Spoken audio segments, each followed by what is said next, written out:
من باوری نداری؟ تو یا باور نداری که من مرده را زنده میگردانم؟ قال بلا ولكن لیطمئن قلبی. خدایا من باور دارم که تو مرده را زنده میگردانی، لکن خدایا میخواهم که السلام علیکم و رحمت الله و برکاته. برادرها، با شما امروز روغن سیاه ارگینال را به شما توصیه می‌دهیم که 100% گارانتی داره. میتوانید دسترس نمایید. اکسیای کلان شدگی با نرخ 700 روبل میتوانید دسترس نمایید.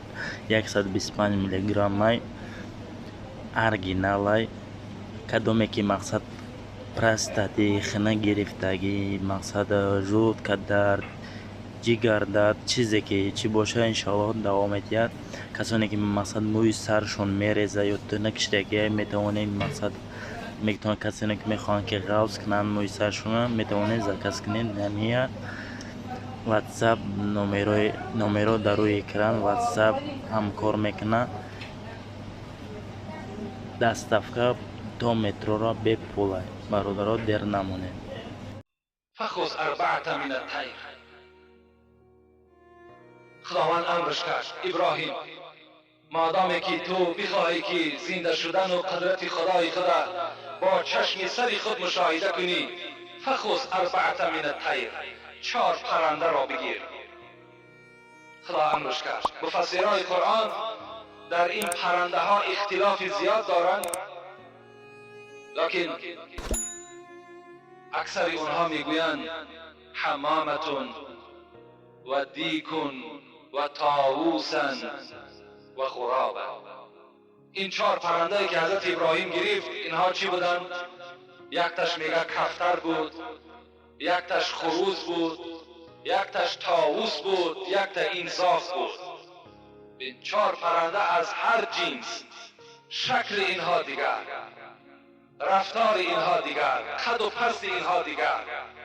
خداوند امرش کرد این 4 پرنده را بگیر. فسرهن الیک. ابراهیم اینها را ذبح کن، گردنهای اینها را ببر و گوشت و پوست و پا و رگ و پیوند اینها را با یکدیگر بشور، عررش کن. حضرت عررش کرد. فخذ. حضرت گفتند خداوند امر میکنه ابراش کردی اینها را در بالای همون تپه ها برده بگذار.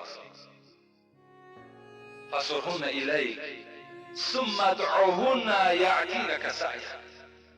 بعد از آن فریادشان بزن که با حکم خدای خود زنده شوید. اینها زنده میگردند و در نزد تو حاضر میشوند. حضرت ابراهیم این معامله را انجام داد. بالای کوه برده گذاشت. بعد بالای کوه گذاشتن فریاد زد ای مخلوق های خدا، با حکم خدا زنده شوید. همه اینها میگد در آسمان میگد یک جایه شدند و رگ در رگ یکدیگر، پر یکدیگر در پر یکدیگر. هر کدام اینها میگد در جنس خودش در آمد و نزد حضرت ابراهیم حاضر شدند.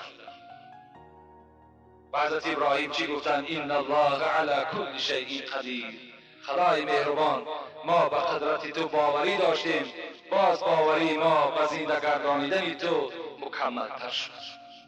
این قصه های حسن که در قرآن برای ما و شما یادآوری می شود که انسان باید که در اینها هیچ شک و شبهه‌ای نداشته باشد.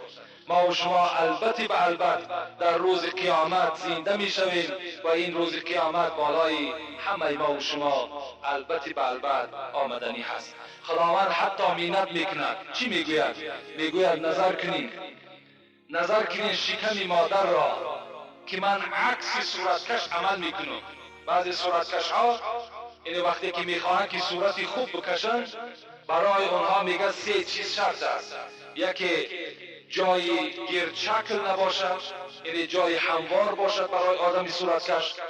و دوم اینکه جای باشد که نه جنبد. هر آینه اگر وای جنبد دست صورتکش که جنبید صورتی خوب نمی آید. و سیوم برای آدمی صورتکش جای خیلی روشن در کار، در تاریکی صورتکش صورت کشیدن نمی تواند. خداوند میگوید نگاه کنید که من عکس صورتکش رفتار میکنم. اولا نطفه‌ای که از مرد جدا می شود در رحم مادر می افتد، جایی هست که دایره شکل هست، جای هموار نیست، دایره شکل هست. و جایی هست که وای چی هست؟ جایی هست که وای حرکت میکند، میجنبد.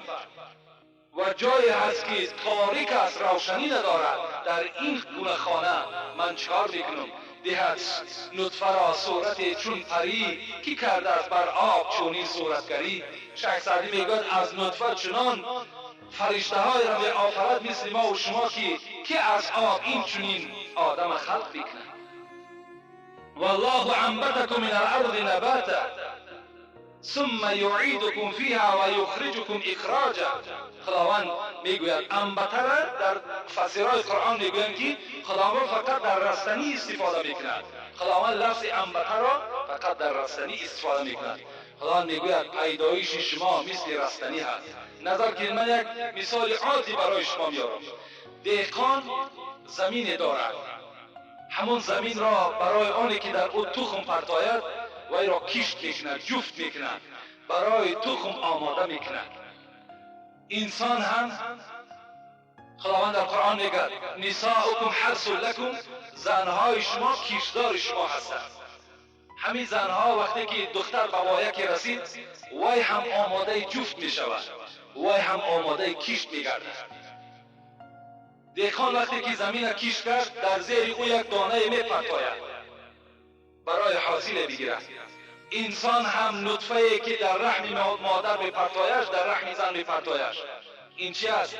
معنی همون را دارد که تخم را که چگونه دهقان در زیر زمین میپرتاید.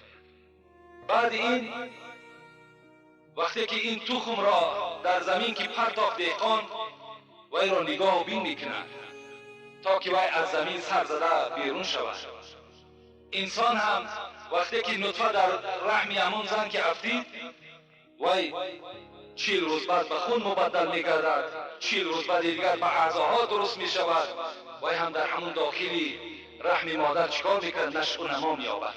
ثم شققنا الارض شقا. خداوند ببین میگوید وقتی که تخم در زیر زمین که پخت مکمل شد ما زمین فرمان میتیم پاره شود تا که این رستنی بیرون شود. زمین پاره می شود، رستنی بیرون می شود. وقتی این فرزندم که در شکم زن اگر به وایه رسید امر میکنیم ای رحم در خود کشاده کن تا که این فرزند بیرون شود، رحم بیرون می شود. وقتی رستنی که به وایه رسید دهقان چکار میکند؟ داس را میگیرد و این رستنی را میدرود. انسان هم وقتی به وایه رسید داست اجل وی را میدرود. وقتی که دروید دهقان همون درزه را همون گندمی درویده که چکار میکرد؟ درزه میکند. انسان وقتی که مردشوها که شستن کفن که گرفتن وی را مثل درزه میبندند. بعد این دهقان درزه را چکار میکند؟ میگیرد به خیرمن میبرد برای کفتن.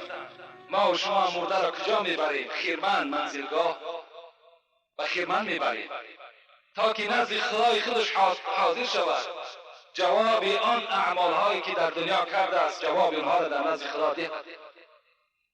خب وقتی که همین دهقان زمین خودش را دروید نظر کنید، اگر دانه ای که در همون زمین در وقت درویدن افتیده بود آیا همون دانه باز بار دیگر نمی براید؟ می براید. با فرامدن باران باز همون دانه ای که در زمین دهقان افتیده بود دهقان وی را از زمین نگرفت همون چکار میکند؟ می سبزد، همون باز بالا می شود. انسان هم وقتی که در داخل قبر جا شد پیغمبر خدا گفتند یأکله التراب کل ابن آدم یأکله التراب الا عجب الذنب منه خلق یوم القیامه. خداوند میگوید وقتی فرزند آدم ما در خاک میگذاریم یک استخوان دارد از بالای دنبش، از بالای همون دمغازه یک استخوانی هست و پیغمبر خدا که او را عجب الذنب میگویند. این عجب الذنب گفتن پیغمبر خدا وی نمیپوسد وی ویران نمیشود. خداوند از این عجب الذنب در روز قیامت باز ما و شما را چکار میکند؟ می آفرد، پیدا میکند. اگرچه قدرت خدای ما و شما به همتاست، حتی ما عجب و زم هم استخوان برای پیدا کردن خدا